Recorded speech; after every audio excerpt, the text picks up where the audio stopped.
It is my pleasure to introduce our next speaker, a long-time servant of the city of Greenwood and McCormick County. Could I introduce and have up to the podium now Ms. Ann Parks, representative in District 12. That's a warm round of applause for Ann.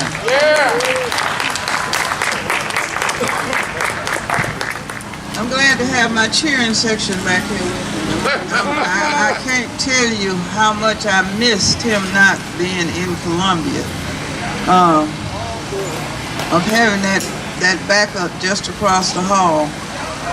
But anyway, I'm glad to be here with you today. I'm glad to see that people have taken time out of their busy schedules to come and to Floyd's fish fry. I can't wait to get me a piece of fish.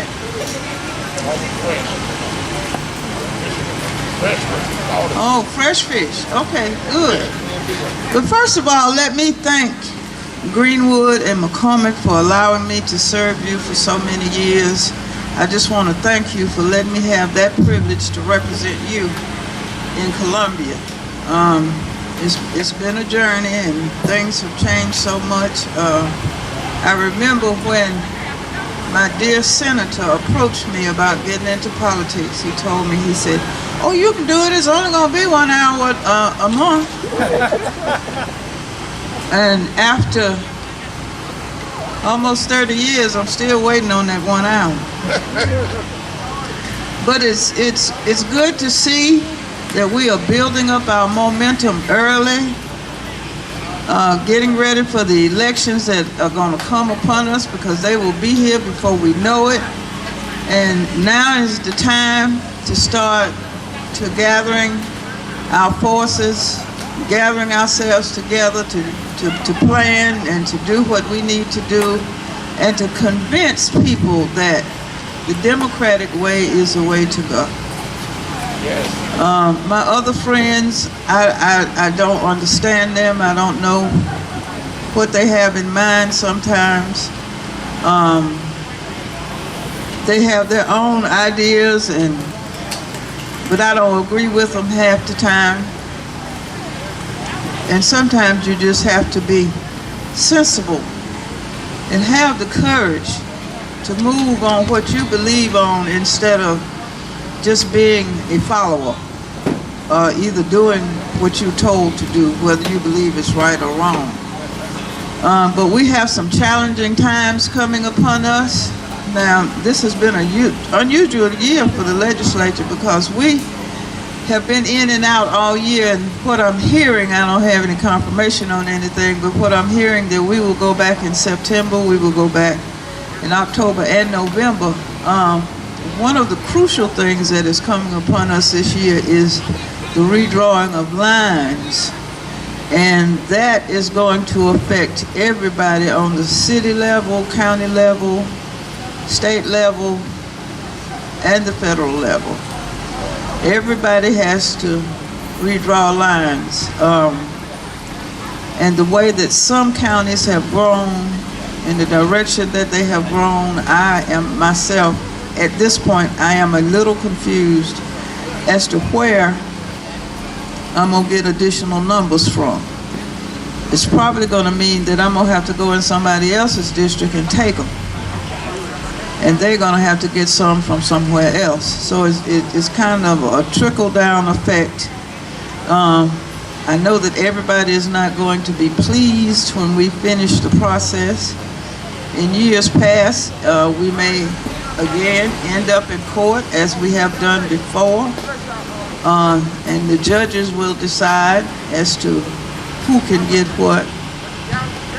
But it's very critical, and this is one of the main points, that we didn't get our census, people to fill out census like we should have.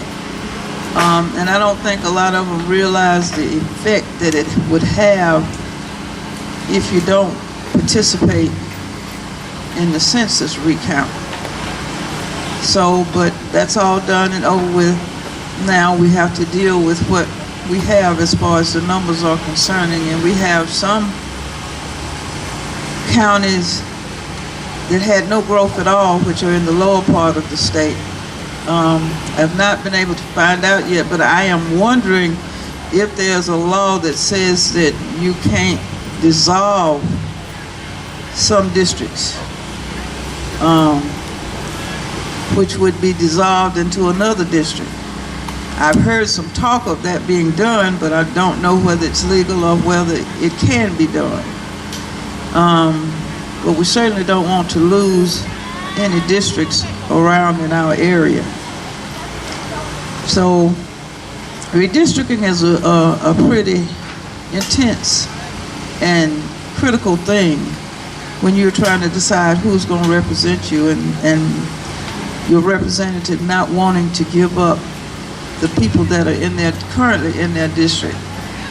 And at this point, we don't know how it's going to all come out in the wash, but that's the crucial thing for this year. And this has to be decided before the end of the year, which doesn't give us a lot of time. And also, we have to go back to Columbia to distribute some CARES Act funds. And I think everybody ought to be getting a little piece of that pie, since it is available. So we have to distribute that. That's another thing that we have to do. So our work has been ongoing for this year. It's just, as they say, no rest for the weary.